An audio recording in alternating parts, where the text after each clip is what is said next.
leader.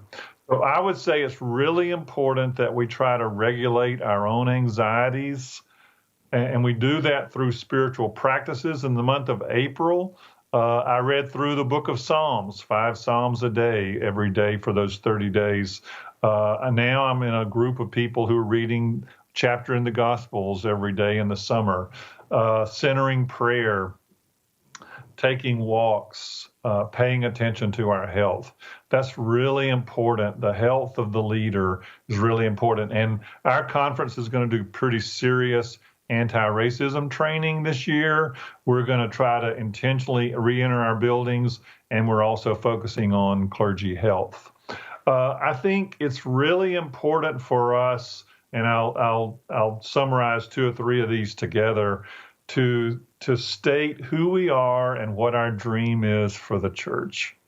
We are learning in this season that our path to holiness as Wesleyans has got to be to love our neighbor and to put aside our preferences.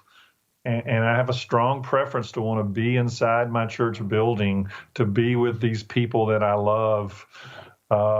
And yet we are people who are on a journey to holiness, and we cannot be on a journey to holiness unless we love our neighbor.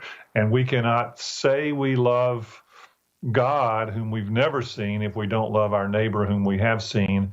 And in this moment, what it means to love our neighbor is also to love our sisters and brothers or persons of color who are being harmed, either through the racism toward the Asian community and COVID, and that's very close to our family as well. One of our family members, a relationship, and the other is the African American community. But this affects the Native American community, and we could go on.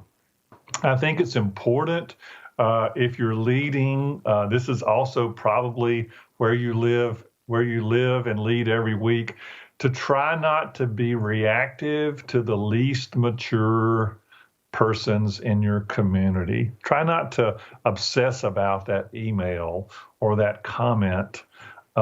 Just to, as they say in centering prayer, just let it float away down the stream.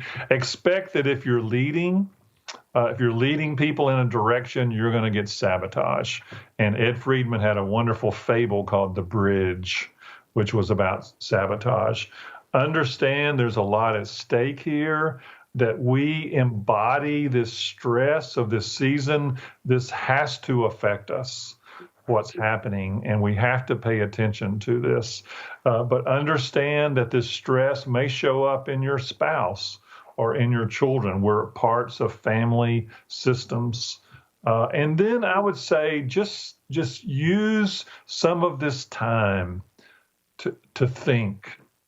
Grant mentioned Peter Drucker, who was a very thoughtful leader, to think about the future. Drucker said the future has already begun. The future has already started. And so God is teaching us something through this trauma.